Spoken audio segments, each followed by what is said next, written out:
Hey everybody, welcome to Life's a Kitchen. So, I was calculating my net wealth and I was pleasantly surprised. I developed a tool which I covered in a past video, and essentially through my investments and whatnot, I have saved 6 figures on just investments. So some of you may be asking, how did you do it? And a lot of it, is just dedication. You got to take advantage of your paying yourself first. So that's probably the biggest thing that we want to do, is pay yourself first. And a lot of this takes place in 2 different ways. If you're employed, you have options. You have your 401k. You have, you can contribute to a Roth IRA. You can contribute to a taxable account through a variety of different platforms, right? Robinhood, Wealthfront, Betterment, M1 Finance. All these different types of tools are available that make things so much easier than they were 10 years ago. I can't even describe it. So if we look here, we want to pay yourself first. And a lot of it is, you can contribute pretty big chunk of your savings. So I believe, you can go, I want to say the limit is around $19,000 into your 401k. And this does not include your employer match. So if you work for some place, you can put in $19,000 of your own dollars plus any additional that goes into your 401k. This is huge. You're paying yourself first. So you have 2 advantages of this. You can also deduct that from your taxes, so you have a less amount when you have to pay taxes at the end of the year, and you're allowing that money to grow interest gaining without having those taxes taken out of it for that interest growth. The second thing you want to do is, if you earn an income of less than, I believe it's $122,000 or $125,000 a year, you can contribute to a Roth IRA. So this is, you can go up to $6,000 a month, or $6,000 a year, I should say. It would be nice if it was $6,000 a month. So all these totals are for a year, and this is for your Roth IRA. Then what you can do is, if you have anything else, you can go into these other tools. Like, you can invest in the Robinhood, you can do all these other things. And what I found for myself, I got in a habit of, I'm maxing out my 401k. I'm putting in the max into my IRAs. I'm contributing in the Robinhood. I'm doing some of these things. I'm picking ETFs, and I'll go into another video on kind of what stocks that I think are good. And some of them I like using Betterment. I like using these robo-investors where, you put them in, they put them in these groupings of like 10 different indexes and whatnot, and they handle the dividends and they reinvest it and all that kind of stuff. Because there's some downfalls to Robinhood and things like that. One of them is that, you can't buy partial shares, you can't reinvest your dividends. You got to save up for the full share to buy anything. So that part's kind of annoying.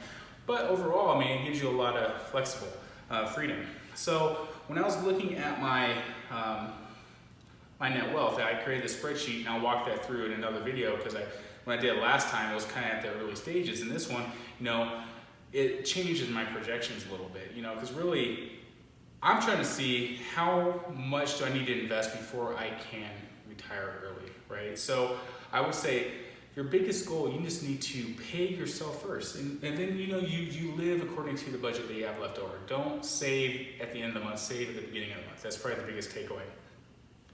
So if we look at it, so if you're putting in $19,000 a year, times 10 years, you're going to have $190,000 just in principal, plus whatever the growth is. If you look at the stock market, things have tended to grow about 7% a year. We're talking insane growth rates. So when I was looking at all this stuff, I was like, man, how cool would it be to earn $50,000 a year just off your investments, and you wouldn't have to necessarily have to work, or you can drastically kind of choose what you want to work and not have to work at a job at a certain income to afford your current lifestyle. And a lot of this is, it's like, you got to take advantage of it now. You got to do it. The younger you are, the better. The effect of compounding interest is crucial. So, and then there's also, some of these things, going back to paying yourself first, we talked about 401k, we talked about Roth IRA. If you're earning under I believe it's $120,000 or $25,000 a year. If you go past that, then you have to start doing like, you can't contribute as much, or there's some stipulations that are in the tax code for it. but I want to say it's around 120,000 a year, and then you got to proceed accordingly.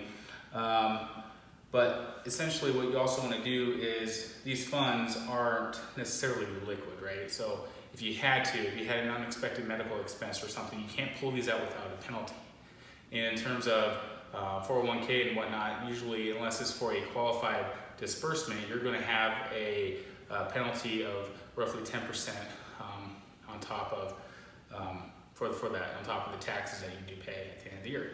So what I also choose is, like, you got to build up your emergency fund. A lot of you are familiar with Dave Ramsey's baby steps and all that kind of thing. So he always recommends, like, save I think a month or whatnot of expenses. But in the case of myself, I like to have a year of expenses. You don't know what, everybody's talking about the coming recession, which, everybody's saying it's always around the corner, but you have to be prepared. You don't want to be out of a job and have a whole bunch in your 401k, and you don't want to touch it, because once you put those funds in there, you can't recontribute those necessarily back. You can do 401k loans, but you can take out your principal that you take out in your Roth IRA, but I would really try to leave those alone.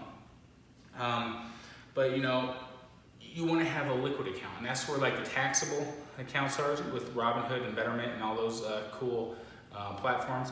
But also you got to look at your liquid accounts for, like, your high yield savings account. Go look up, like, Ally Bank. I think I did a video on this before. You get about I think as of last week, you get 1.8% interest per year on your balance, which it's been going down a little bit, but it's still a lot better than what you can get in a brick and mortar bank. And these notifications for words, but so you want to do that. So I would recommend, I like having a year's worth of expenses. So in my case, you're talking, when I talk about expenses, it's food, it's gas, it's can you cover your house or rent payment for a year, and while you try to find another job. I'm very conservative with my approach. So in that case, I would put as much, maybe 3 to 6 months, depending on your circumstance, into a high yield savings account, HYSA, such as Ally. And there's a lot of these different banks, but Ally's been pretty good in my experience.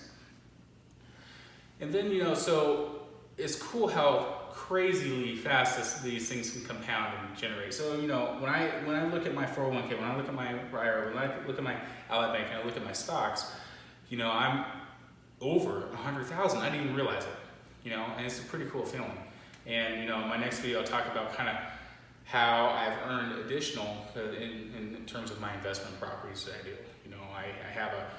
Me and my girlfriend, we have a couple rentals, and those are appreciating in this market, and I'm making a pretty good cash flow on my rentals. So these are, this goes to show that if you pay yourself first and you kind of leave it alone, you're going to reap the rewards. And looking at the numbers, I'll go through the spreadsheet, but keeping at this pace, you can, I'm in my early mid-30s, and you can go and you can retire, worst case scenario, assuming consistent returns of, I'm doing 7% of about, in my early 50s, which is not a bad place to be, just going on autopilot. So I would really recommend that, because like, you got to take action. If you're on the fence, I'm happy to answer any questions on kind of what I do, but essentially you got to max out your 401k, max out your Roth IRA, and build up your liquid accounts. And then we can talk about what do you do after that. You can contribute up to, I forget what it is, it's around $3,000 in your HSA account if you have that sort of a health plan. And then you can also use that as further investments, and you can do all these kind of different things. And I would like, in one of my next videos, I want to show you guys kind of what have I done just in terms of, okay, 401k, Roth IRA, those things are being on autopilot by their respective institutions.